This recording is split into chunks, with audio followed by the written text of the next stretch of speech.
In today's video, we're going to talk about one of the most important topics that often determines whether someone's going back to psychiatric medication: the difference between withdrawal and relapse. Understanding this distinction is crucial because it helps us figure out whether the symptoms we're experiencing are just the body's reaction to coming off psychiatric medication, or if they're actually a return of the original problem that led us to take the medication in the first place. Unfortunately, withdrawal and relapse are very often confused, and not only by people who are tapering off on their own, but even by doctors and therapeutists. It's not surprising, the symptoms can look very similar, and it's easy to get lost in the process. That's why learning how to distinguish them is so important. It gives us back the sense of control over our health and helps us avoid going back to the medication out of panic. Imagine this: you stop taking medication, and at the first you feel okay, then suddenly troubling symptoms begin to appear: dizziness, sleeping problems, intense anxiety, tension, irritability. The natural reaction is to think, oh no, my illness is coming back, I need my meds again. And that's not always the case. Very often, what we're experiencing is simply the acute phase of withdrawal, a natural physiological reaction to the absence of the substance your body has gotten used to. Acute withdrawal usually appears very quickly, sometimes within hours, sometimes after a few days or weeks of reducing the dose. Symptoms can vary a lot: dizziness, so-called brain zaps, insomnia, heightened anxiety, sudden irritability, nausea, sweating, or heart palpitation, and so on and so forth. These symptoms are especially intense for people who taper too fast, because the body hasn't had time to adjust and start demanding the drug back through physical reactions. For some, after the acute withdrawal phase, a protracted withdrawal phase can occur. This phase is often more psychological than physiological. Many may experience anhedonia, derealization, cognitive problems, sexual dysfunction such as PTSD, or even suicidal thoughts. Protracted withdrawal tends to happen more often in those who came off cold turkey or tapered too quickly. Relapse, on the other hand, is not just the body reaction to the lack of the drug.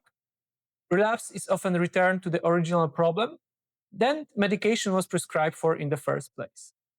The key differences are the timing and the nature of the symptoms.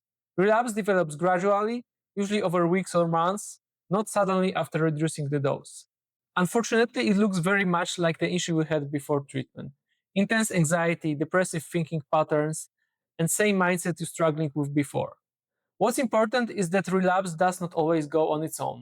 And it gets even worse, because most complicated situations are when withdrawal and relapse overlap. On one hand, your old struggles begin to resurface, and on the other, your body is reacting to the lack of medication with withdrawal symptoms.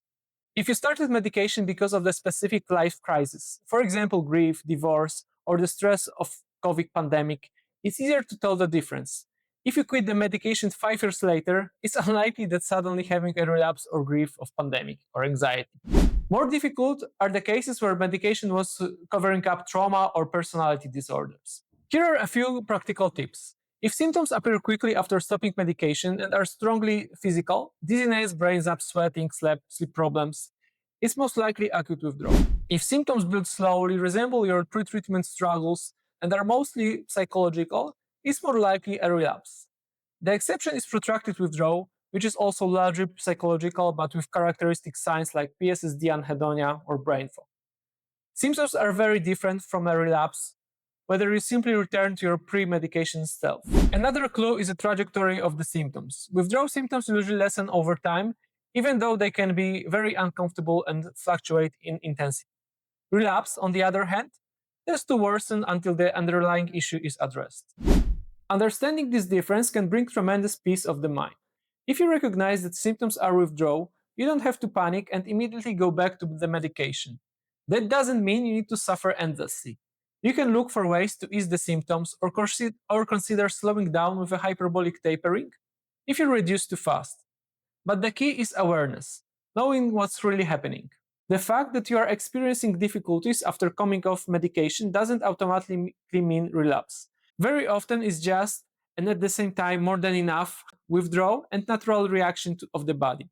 The ability to tell these two states apart determines whether we move through the withdrawal process continuously or whether we let ourselves be scared back into medication, end up right where we start.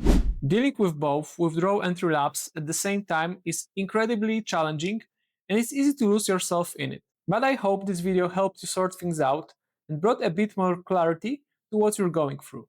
Take care, and I'll see you in the next video.